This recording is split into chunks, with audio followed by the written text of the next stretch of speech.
జగన్మాత రేణుక ఎల్లమ్మ తమ్ముని రాక చూసి ఉప్పొంగిపోతూ ఎదురుగా వచ్చిందమ్మా. ఆహా తమ్ముడా, వచ్చినవా? నాకు తెలుసు తమ్ముడా, బండారు తెచ్చుడు నీతో తప్పకుండా సాధ్యమైతదని. మరి నాకు పాలు వంచేవారా తమ్మి?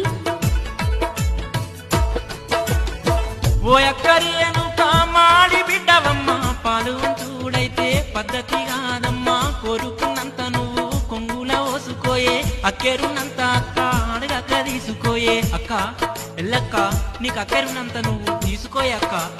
తమ్ముని మాట మెచ్చి ఎల్లమ్మ 5 పిడికిళ్ళ బండారి తీసుకొని రేణుక 7 గవ్వలు మల్లుకిచ్చే చూడమ్మా.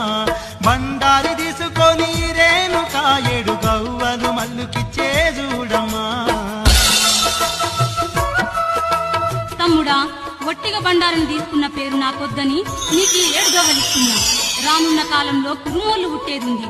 కోల కురుమోనికి 7 గవ్వలు దర్శనమై ఉంటాయి. పలకవట్టి కురుమైనే పట్నమేస్తే 10 ఇండ్లకు 1000 అవుతాయి. ఇంట్లకు కురుమైనే అడుగు పెడితే ఇల్లంతా బంగారం అవుతుంది.